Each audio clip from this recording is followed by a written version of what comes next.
Bismillahirrahmanirrahim.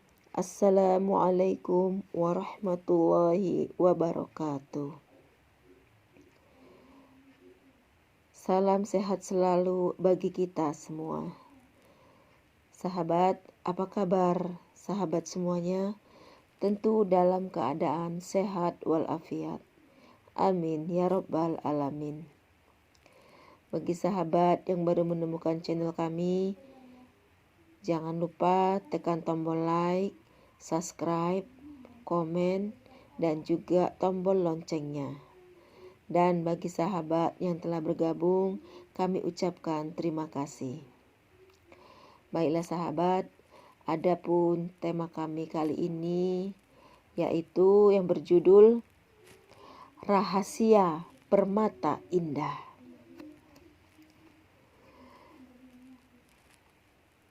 Saya sudah lama tinggal di Baghdad. Suatu hari ada sebuah rumah yang roboh dan perlu diperbaiki secepatnya. Saya pun pergi ke suatu tempat di mana biasanya terdapat para pekerja yang menunggu pekerjaan. Saya tiba di sana dan mencari pekerja yang rajin dan yang sangat bagus. Maka saya tertarik kepada seorang anak yang berumur kira-kira 12 tahun. Ia kelihatan tampan, namun agak kurus sedikit tubuhnya. Saat saya mengamat-amatinya, dan ia pun bertanya, "Apakah Tuan memerlukan diriku untuk bekerja?" "Benar, saya memerlukan tenaga untuk membantuku. Maukah engkau bekerja denganku pada hari ini?" "Saya bersedia untuk bekerja, tetapi dengan beberapa syarat." "Syarat apakah itu?" "Gajiku dalam sehari 1 dirham. Dan bila datang waktu sholat, izinkanlah aku sholat berjamaah." "Nah, itu sajalah syaratnya." "Itu sajakah?" "Ya, hanya itu saja." "Baiklah, saya terima syaratmu itu." Anak muda itu lalu bekerja dengan sangat memuaskan. Hasilnya cukup menggembirakan. Dia tidak mau mencuri ataupun mengulur-ngulur waktu. Di waktu pagi saat saya memberikannya makanan untuk sarapan, dia menolak dengan alasan bahwa ia sedang berpuasa. Dan pada saat sholat zuhur, saya izinkan dia pergi berjamaah. Kemudian ia kembali untuk meneruskan pekerjaannya hingga menjelang waktu asar. Maka ia pun pergi lagi untuk sholat asar. Kemudian ia kembali lagi dan bekerja lagi sampai menjelang waktu maghrib. Saya lihat anak muda ini bukan saja tekun dalam pekerjaannya, namun dia tidak berhenti bekerja melainkan sesudah masuk waktu maghrib, di mana dia ingin berbuka puasa. Mana ada orang tahan kerja seperti itu. Saya merasa kasihan kepadanya. Lalu saya mendatanginya dan melarangnya untuk bekerja melebihi batas. "Jangan bekerja terlalu banyak dan sampai lewat maghrib," kataku menyuruhnya untuk berhenti bekerja. Dia tersenyum, lalu menjawab, "Memang saya biasa jika bekerja sampai menjelang waktu maghrib. Bukan saya tak suka kamu bekerja keras, tapi kasihanilah sedikit pada dirimu itu." Saya menasehatinya. "Terima kasih, Tuan." Setelah selesai dengan kerjaannya, dia pun terus mengerjakan sholat maghrib. Kemudian saya datang kepadanya dan menyerahkan gajinya, yaitu sebesar 2 dirham, meskipun janjinya hanya 1 dirham. Tiba-tiba dia bertanya, "Mengapa 2 dirham?" sebab engkau telah bekerja sampai malam, dan pekerjaanmu cukup memuaskan dan sangat bagus sekali. Saya suka, karena itu saya bayar tambahan 1 dirham lagi. Tak boleh, kita harus menepati syarat yang telah kita sepakati. Saya heran, mengapa dia tidak mau menerima upah yang lebih? Kalau orang lain pasti dianggapnya bodoh. Tak boleh, kau mesti ambil yang lebih ini, perintahku dengan suara yang keras sedikit. Bukan saya tak mau, Tuan, tapi saya tak bisa menerimanya, karena ini adalah telah menyalahi syarat dan janji kita, jawab anak muda itu. Kemudian anak muda itu pergi dari situ dan meninggalkanku. Saya sudah tidak memperdulikannya lagi. Saat menjelang pagi, saya lihat dia tidak datang ke tempatku untuk bekerja. Di mana anak muda itu? Mengapa dia tidak datang? Apakah dia marah? Saya pun pergi mencari ke tempatnya yang semula, namun saya tidak menemukannya di situ. Saya bertanya kepada teman-temannya, maka saya diberitahu bahwa anak muda itu hanya datang ke tempatnya pada hari Sabtu saja. Aneh, di mana dia pergi setiap hari yang lain? Pada hari Sabtu yang berikutnya, saya kembali mencarinya lagi. Memang benar, anak muda itu ada di tempatnya. Saya mengajaknya untuk bekerja kembali dengan syarat yang sama seperti dahulu. Dia datang dan bekerja dengan sungguh-sungguh dan sangat giat, seperti sebelumnya, sekalipun ia tetap dalam keadaan berpuasa. Saat saya bertanya kepadanya tentang hari-hari lainnya, di manakah ia berada, tapi dia enggan memberitahu. Pada hari Sabtu ketiga, saya datang lagi mencarinya di tempat itu. Tetapi dia tidak ada di situ. Temannya memberitahuku bahwa ia sedang sakit di sebuah gubuk yang ia sewa. Saya merasa kasihan sekali kepadanya. Saat mendengar dia sakit, saya pun pergi menjenguknya dan mendapatinya sedang terlentang di atas tanah tanpa alas tikar dan bantal. Semakin sedih hatiku melihat keadaannya yang cukup miskin itu. Namun walaupun begitu, dia tidak terkesan dengan keadaannya yang sungguh menyayat hati.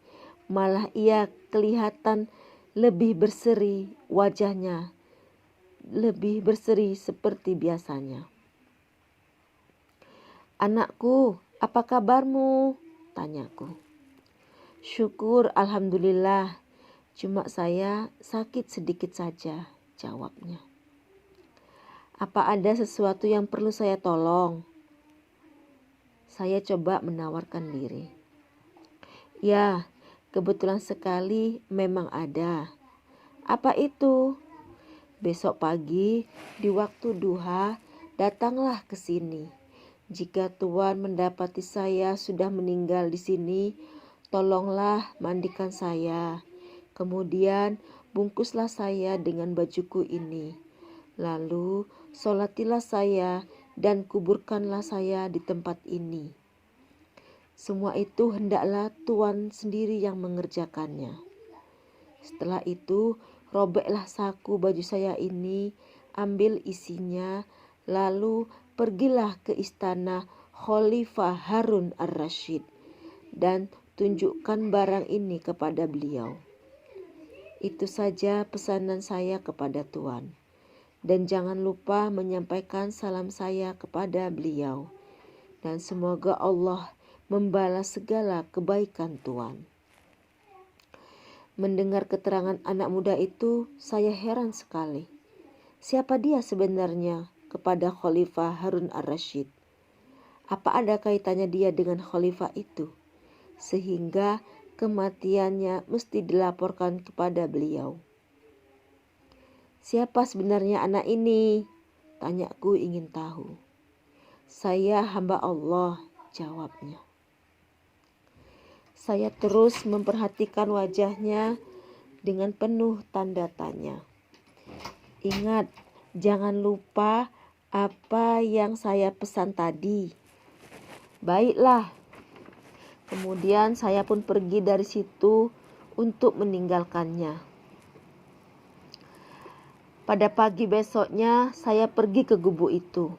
Ternyata memang benarlah anak muda itu telah meninggal dunia. Inna lillahi wa inna ilaihi raji'un. Wajahnya semakin bercahaya dan bibirnya pula tersenyum gembira. Saya pun segera memandikannya dan membungkus mayatnya dengan bajunya, di mana saya terlebih dahulu merobek sakunya, dan saya menemui di dalamnya ada sebuah permata besar, yang tentu harganya sangat mahal sekali. Sesudah itu saya mensolatinya dan menguburkannya berdekatan dengan gubuknya itu. Kemudian saya tafakur sebentar, mengingatkan pertemuan anak muda itu denganku, dan bagaimana jujurnya dia dalam tindak tanduknya.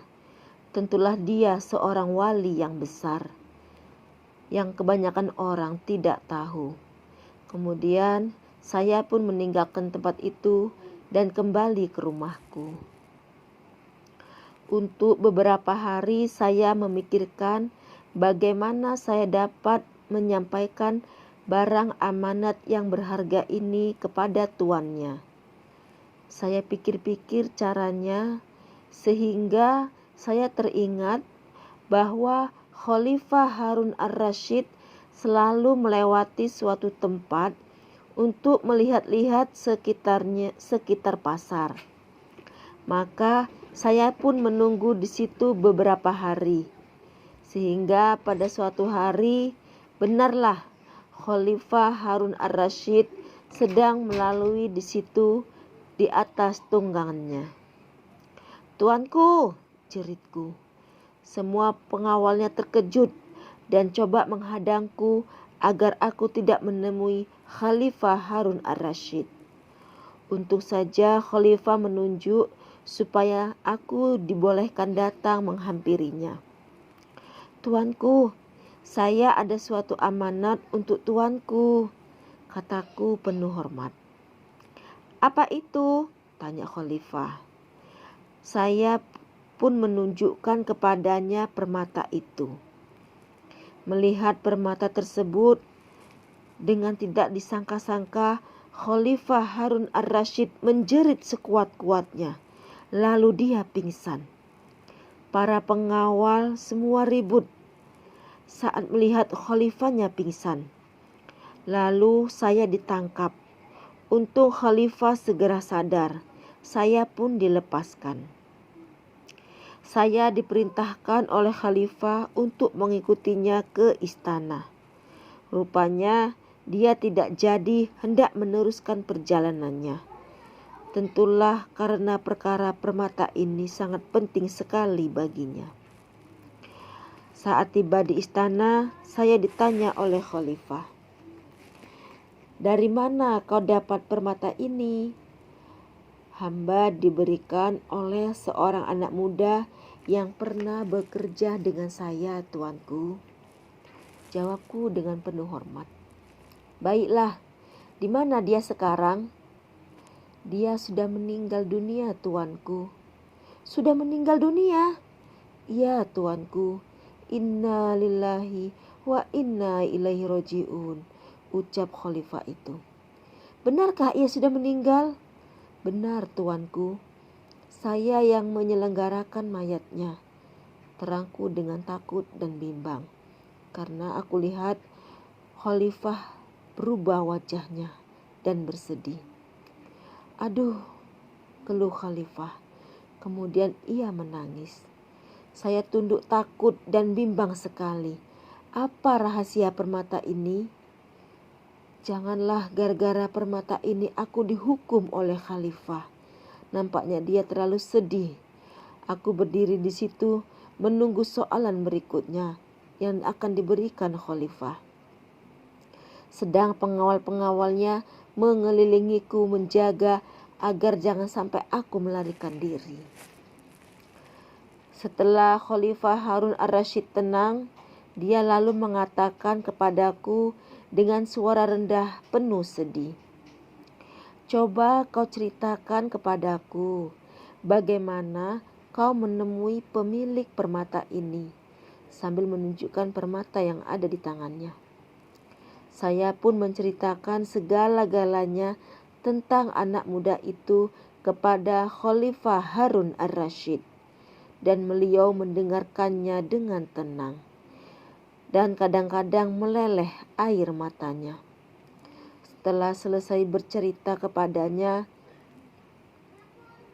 lalu saya mendengar perkataan Khalifah, "Berbahagialah anakku, ketahuilah wahai anakku, aku sungguh menyesal atas apa yang terjadi atas dirimu." Kemudian Khalifah memanggil seorang dari dalam istana itu. Tidak lama kemudian datanglah seorang wanita yang agak setengah umur. Melihat saya ada di situ, dia kemudian mengundurkan dirinya. Lalu Khalifah Harun ar-Rasyid mengisyaratkan supaya dia maju dan duduk di sampingnya. Kemudian Khalifah menunjukkan permata itu. Begitu melihat permata itu, wanita itu pun menjerit dan jatuh pingsan. Kemudian ia sadar kembali dan ia bertanya, "Wahai Paduka, bagaimana Paduka dapat permata ini?" Khalifah lalu menoleh kepadaku dan berkata, "Ceritakanlah apa yang kau ceritakan kepadaku tadi." Saya pun menceritakan sekali lagi apa yang terjadi di antara aku dengan anak muda itu satu persatu hingga selesai. Sambil mendengar ceritaku itu, sesekali wanita itu menangis. Kemudian ia menjerit, "Oh anakku, oh buah hatiku, betapa rindu ibumu kepadamu selama ini. Oh alangkah bahagianya aku jika engkau berada di sampingku. Aku dapat memberimu makan dan minum, dan aku dapat menjagamu dan merawatmu." Khalifah Harun ar-Rasyid kemudian berkata kepadaku, "Terima kasih banyak karena engkau telah mengembalikan amanat ini kepadaku.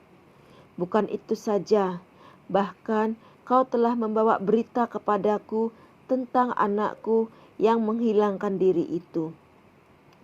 Dia adalah anakku yang sangat kusayangi, demikian pula ibunya. Dia selalu mengunjungi para alim ulama, para guru, para cerdik pandai, serta para solihin. Saat aku dinobatkan menjadi khalifah, ia tidak begitu suka. Ia terus menjauhiku, kemudian melarikan diri daripadaku. Tetapi kerap pula ia datang kepada ibunya untuk memberitakan hal dan keadaannya.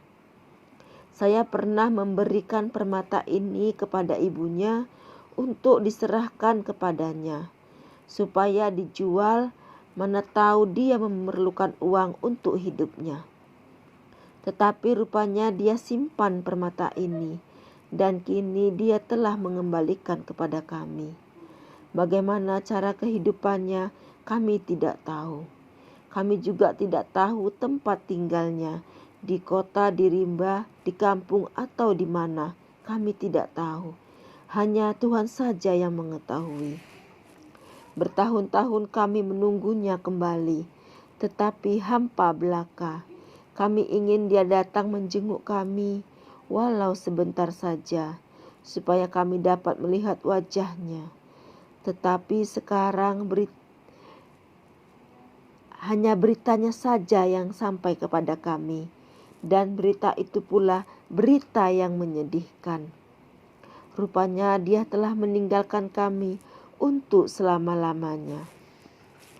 Khalifah lalu menangis sedih dan saya pun ikut menangis.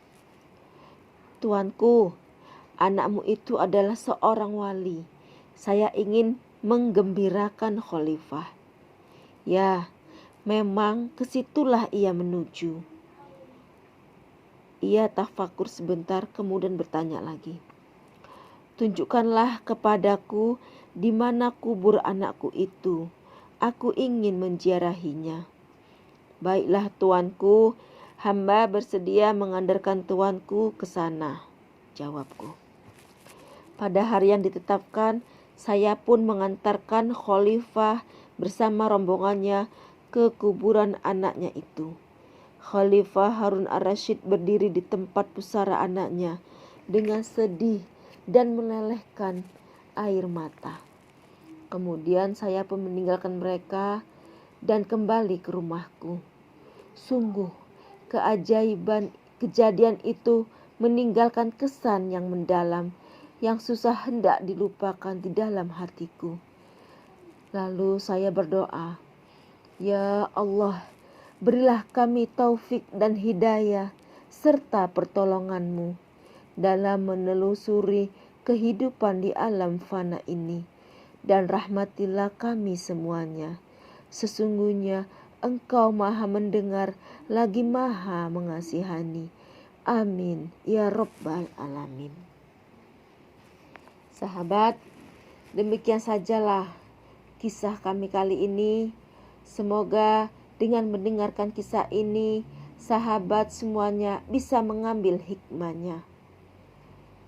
Sekali lagi, untuk sahabat yang telah bergabung di channel kami, dukung terus channel kami agar kami bisa lebih semangat lagi untuk menceritakan kisah-kisah wali Allah berikutnya. Baiklah sahabat, demikianlah kisah ini. Wabillahi taufik wal hidayah. Wassalamualaikum warahmatullahi wabarakatuh.